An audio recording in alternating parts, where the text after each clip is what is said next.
Meus amigos, mais uma vez é um prazer estar neste momento aqui com vocês, dando continuidade a esse nosso maravilhoso passeio artístico literário, né? Pelo universo da literatura brasileira, quiçá até mundial. Né? Gostaram do quiçá? O vocábulo bem erudito, né? Onde significa talvez, não tiver dúvida, quiçá até universal.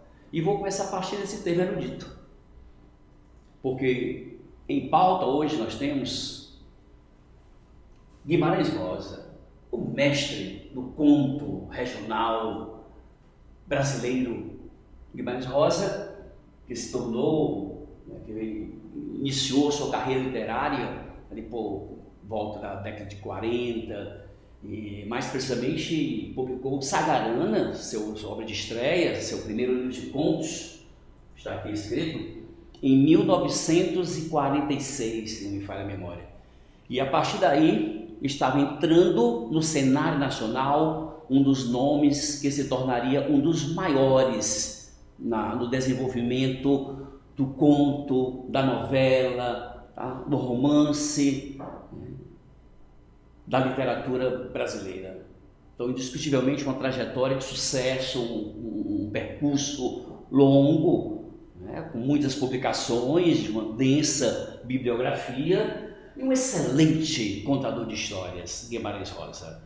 Tinha esse encantamento, Guimarães Rosa. Médico, né, diplomata, e como médico atuava tanto no sertão mineiro, que por sinal torna-se palco, espaço, né, de suas grandes narrativas. Todas as histórias de Guimarães Rosa, elas percorrem, né, o sertão brasileiro, mas há uma evidência para o interior de Minas Gerais. Inclusive o conto, ou a novela, porque dá uma certa distinção com relação à tipologia narrativa das histórias escritas por João Guimarães Rosa, este grande escritor mineiro, por que não dizer brasileiro, que vem cantando há décadas, né, a tudo, a todos, né? Quando eu digo a tudo, eu me refiro à crítica literária, né, ao público, às pessoas que realmente curtem ler suas histórias, que são sempre tão dinâmicas, né? Se realmente você gosta de história em que há movimento, leia Guimarães Rosa, porque são histórias fascinantes, em que acontecem muitas coisas, são muitos episódios, há muita ação, são muitas personagens, realmente é algo que não falta nas histórias escritas por Guimarães Rosa, personagens. Mas é um festival, um mundo de gente correndo esse sertão mineiro, por que não dizer brasileiro. E aí, um dos contos que está na lista das universidades que pretendemos, né, sucesso no vestibular, tanto na FUVEST e na Unicamp, você vai encontrar em uma dessas duas listas o conto A Hora e a Vez de Augusto Matraga, uma das histórias assim, que me encantou, assim, como tantas outras. Aliás, eu não sei nem qual foi que eu não gostei de Guimarães Rosa, Manuelzão e Miguelim, que eu tenho assim, uma paixão por este conto, Manuelzão e Miguelim, de Guimarães Rosa. Tutameia, se eu não me falha a memória, Tutameia foi publicado logo após o livro Sagarana, que alguns críticos apresentam Sagarana como uma coletânea de contos e outros como uma coletânea de novela, para eu inclusive ressaltar esse seguinte aspecto: a dificuldade que se percebe por parte da crítica, da análise literária, né? Até que ponto as histórias de Guimarães Rosa constituem contos, ou constituem novelas. Já quanto ao romance, não há assim, tanta dificuldade com relação a esse tipo de classificação. Mas às vezes, realmente, você vai percorrendo essas histórias de Guimarães Rosa, pelo sertão de Minas Gerais, e você não consegue passar uma régua, né, com relação ao gênero. Eu estou lendo um conto, eu estou lendo uma novela, até porque não é uma característica comum do conto, muita gente, muita personagem, né, ou muitas personagens participarem dessas histórias. Normalmente o conto tradicional é aquele caracterizado por pouquíssimas personagens a ponto de muitos contos terem só uma personagem, né? Inclusive a questão da unicidade dramática, que é o conto tradicional apresenta como uma característica marcante, uma exigência, né, do bom contista, ter essa preocupação de que toda narrativa gira em torno de um único drama, que foi o que eu chamei de unicidade dramática, né? Diferenciando da crônica ali, com o seu cotidianismo, né, em que pode haver um pouco mais de ação, um pouco mais de movimento, um pouco mais de gente. O conto é como se fosse um romance condensado, porque o conto, como gênero literário, ele apresenta tudo que o romance tem. Tá? Personagem, rei, espaço, tempo. Agora é tudo em diminuto, é tudo condensado, é tudo compacto, né? É tudo um pouquinho. Mas as histórias de Guimarães Rosa não são assim, como eu falei há pouco, né? Há muita gente, há muitos espaços, há muitos episódios, tá? Há muito encantamento, há muita poesia, porque a linguagem Guimarães Rosa, de uma forma fascinante, né, deslumbrante, genial, por que não dizer, e isso vai realmente constituindo a sua magnitude, né, vai construindo o escritor Guimarães Rosa, com toda a sua potencialidade de escrita, de saber utilizar tão bem a palavra, em que ele concilia o regional, né, com o erudito, uma linguagem clássica, uma linguagem padrão, misturada ali com seus neologismos. Eu particularmente considero Guimarães Rosa, dentre os autores da literatura brasileira, até hoje, particularmente que eu tenha lido, como o rei do neologismo. Porque eu nunca vi um escritor, nunca tinha visto um escritor apresentar tantas novas palavras, palavras estas inventadas pelo povo, né, pelas pessoas do interior de Minas Gerais, né, pelos sertanejos mineiros, e outras inventadas pelo próprio autor, que é um poliglota nato. Se vocês forem dar uma olhada na biografia de Guimarães Rosa, for estudar um pouco sobre a vida dele, uma das primeiras informações que vocês vão conhecer, a quantidade de idiomas que Guimarães Rosa conseguiu aprender desde os seus 7, 8 anos de idade, ou seja, desde quando pivete, né? Desde quando menino. Guimarães Rosa já estudava francês, italiano e tantas outras línguas. Para vocês terem ideia, vocês vão encontrar aproximadamente mais de 20 idiomas, incluindo o tupi, o latim, o grego. E aí você chega a uma conclusão de quem estuda latim e estuda grego, a língua portuguesa, né, que é uma língua neolatina, ou seja, filha do latim, é uma fichinha. Então Guimarães Rosa, ele brincava com a palavra, ele brincava com a língua portuguesa, jogava para um lado, jogava para o outro, e mexia, tirava daqui, colocava por lá, mas com uma facilidade lexical impressionante. A junção de radical, ali com sufixos, né, com prefixos, né, dando uma dimensão, ampliando, tá, o seu potencial linguístico de uma forma incalculável, mas ao mesmo tempo encantadora.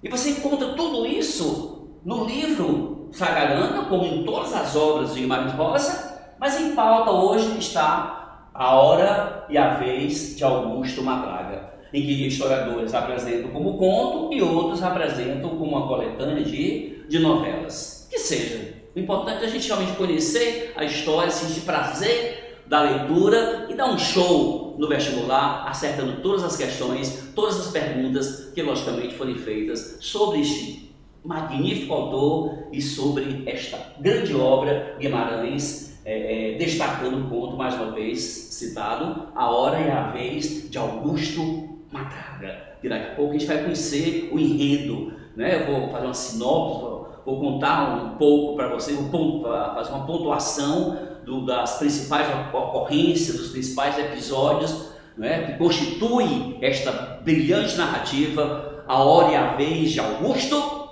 Matraga. Então vamos primeiramente a uma análise estilística, né, sobre o próprio autor Guimarães Rosa, que tinha essa tendência a narrativas em terceira pessoa, né, e você sabe muito bem que foco da narrativa, que também pode ser denominado de ponto de vista da narrativa. Então há uma predominância das histórias de Guimarães Rosa serem contadas em terceira pessoa, inclusive o conto, a novela A Hora e a Vez, de Augusto Matraga, um dos belíssimos textos que constituem a obra sagarana, sua obra de estreia. Eu vou colocar aqui a data, 1946. E se 1946, agora o Fábio Coelho, o professor Fábio Coelho vai perguntar a vocês: se Guimarães Rosa estreou na década de 40, ele se tornou um dos grandes e maiores representantes de qual das três fases do modernismo brasileiro?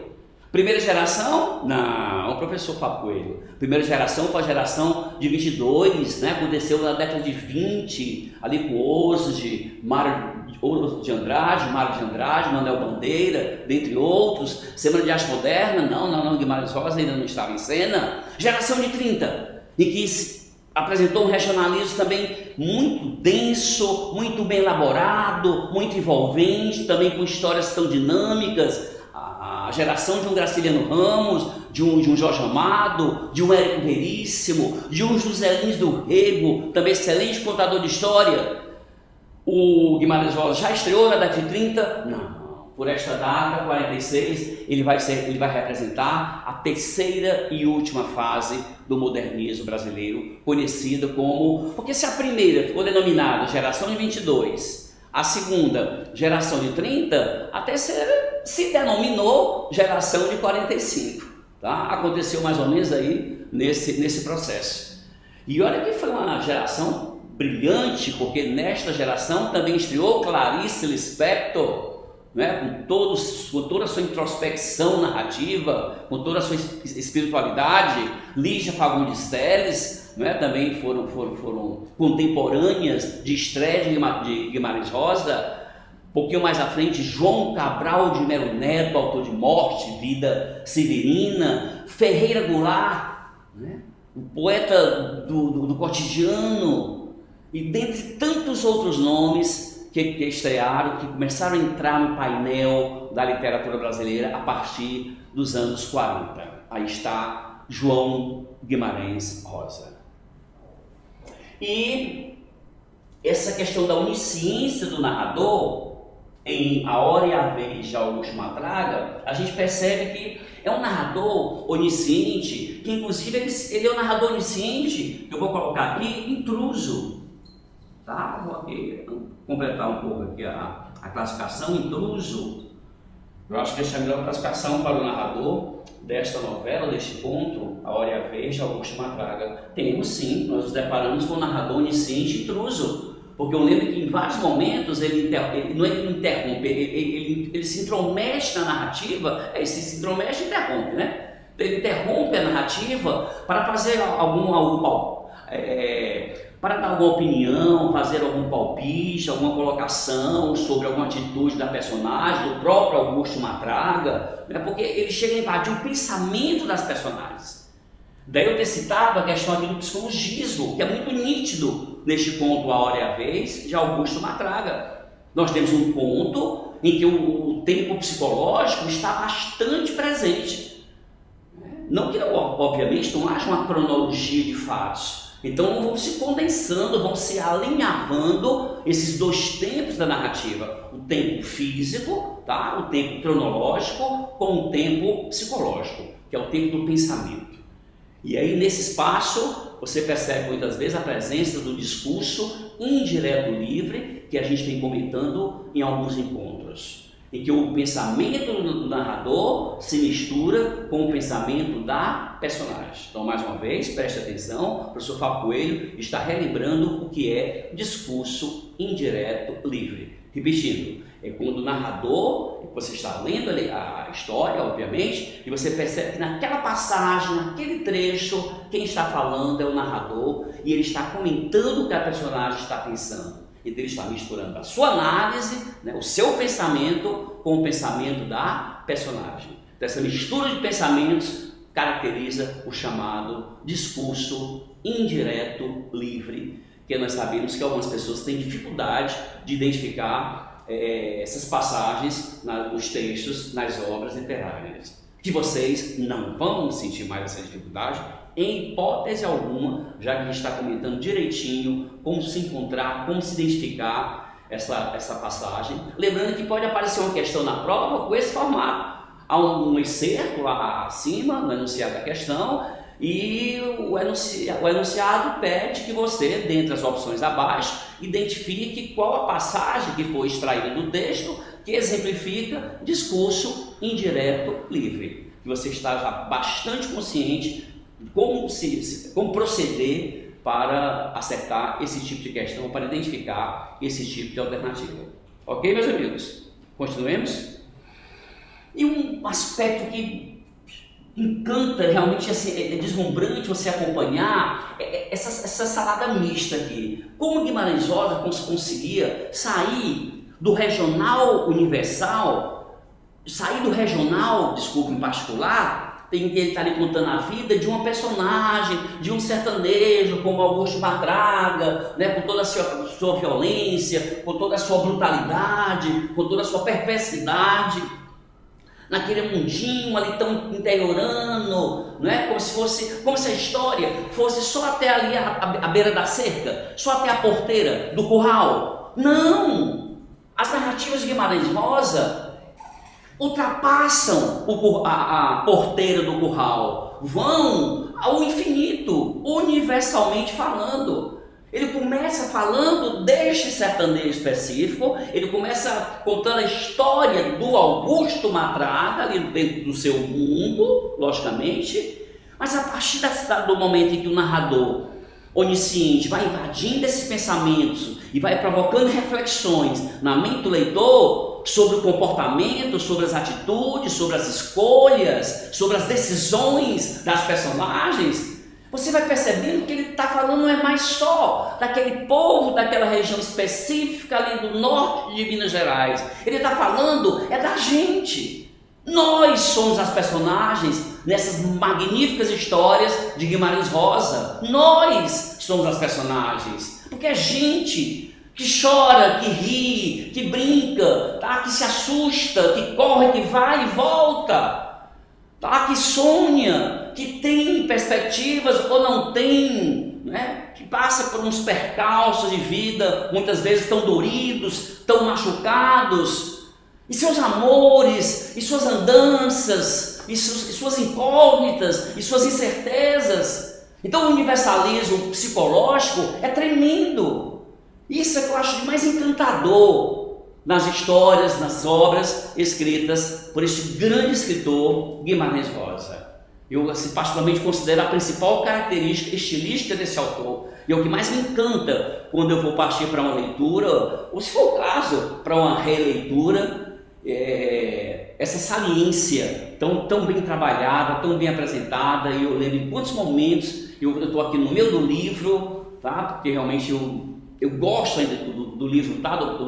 Da caneta preta, da tinta preta no papel, do livro. Tá? Eu gosto de dormir com o livro sobre o peito, eu gosto de ter o livro ainda ali na cabeceira ali da cama. Eu realmente, assim, me cansa muito ler um romance de Guimarães Rosa como a sua obra-prima, que vocês deveriam até já estar se preparando para fazer essa pergunta. Professor Fábio Coelho, qual é mesmo a obra-prima de Guimarães Rosa? É A Hora e a Veja, Augusto Matraga? É Sagarana? É Tutameia? É Manuelzão e Miguelinho, que o senhor citou já na sua explanação? Não, é um romance fascinante que eu vou deixar assim aberto para que vocês tenham o prazer da leitura, porque se vocês estão curtindo a história do Matraga, se vocês estão curtindo outras histórias contidas ali no livro, na coletânea Sagarana, vocês vão ficar em êxtase lendo a obra-prima de Guimarães Rosa, o romance, mudando de gênero, Grande Sertão Veredas. Vocês vão conhecer a história de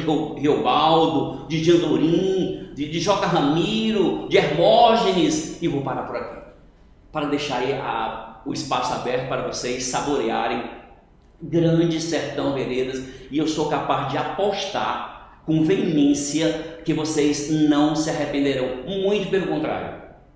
Assim como a história do Matraga, vocês ficarão contentíssimos com a narrativa de Grande Sertão Veredas. Ok?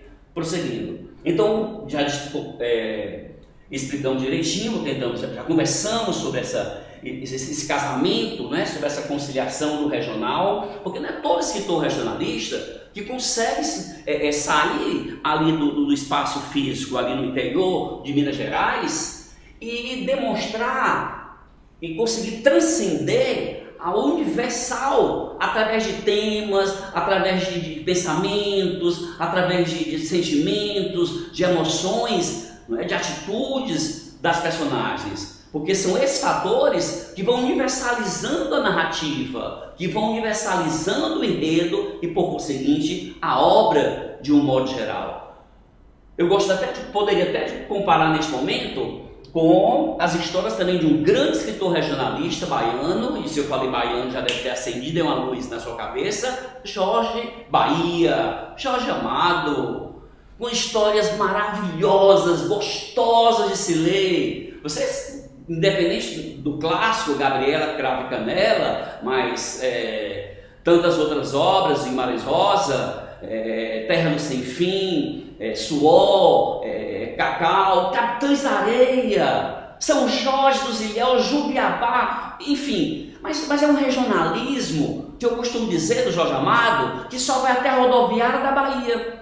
Há essa limitação. O Jorge Amado, como ele mesmo dizia, é o meu projeto artístico literário. Eu não tenho essa inclinação, ou eu não estou com esse interesse, eu acho que fica até mais honesto, mais correto, de galgar o universalismo temático. Eu quero contar a história do meu povo, aqui o candomblé, a capoeiragem, a culinária, os amores, não é? Enfim, e outras coisas mais que tanto enriquece a cultura baiana, muito presente nas obras regionais, principalmente as que constituem o ciclo do cacau de Jorge Amado. Mas repito, as do Jorge sim, vão ali só até a porteira, tá? Vão ali só até a porteira ali do curral, só vai até a rodoviária da Bahia. Guimarães Rosa não, né? Como está bem claro, ele consegue, através do psicologismo, dar uma dimensão bem mais densa, bem mais ampla, em se tratando de psicologismo. E voltando aqui ao Contar a Vez de Augusto Matraga, é bom lembrar, e eu vou já no segundo bloco, na segunda parte, a gente vai realmente comentar o enredo, né, fazer as principais pontuações para vocês terem uma visão bem precisa sobre a história deste cara, né, que realmente é uma história encantadora, é uma aula de vida, tá? Como vem lembrar. Em que a gente vai perceber uma narrativa de uma dramaticidade eloquente. Ô matragazinho danado, isso é cor do mal, né? Isso que é bicho mesmo assim, safado, aquele cara da peste, homem do sertão, eu que não tenho medo de nada, né? Inclusive da morte, que afronta, né, com a sua perversidade. Uma paciência, né? Calma um pouquinho, eu já estou me empolgando, eu estou louco, porque já está coçando para contar a história dessa figuraça que é o Matraga de Guimarães Rosa. Eu queria só fechar um pouco esse primeiro bloco, em que a gente está evidenciando mais características estilísticas do autor, de um modo geral, né, e algumas em evidência, nesta novela, ou neste conto, A Hora e a Vez, de Augusto Matraga. Que me chama muita atenção também, nessa história, é o maniqueísmo, é o duelo, que aí você iria até perguntar, Fábio Coelho, o professor Fábio Coelho, o que seria esse maniqueísmo? Se eu vir numa questão de prova, maniqueísmo, como eu devo entender? Duelo, tá? Entre o bem e o mal, bifrontismo, dualismo, tá? Contraste entre o bem e o mal. Em qualquer narrativa, você pode, tecnicamente falando, é um recurso denominado de maniqueísmo e que vocês vão conferir que vai estar bem presente na história deste Matraga. Vamos a ela?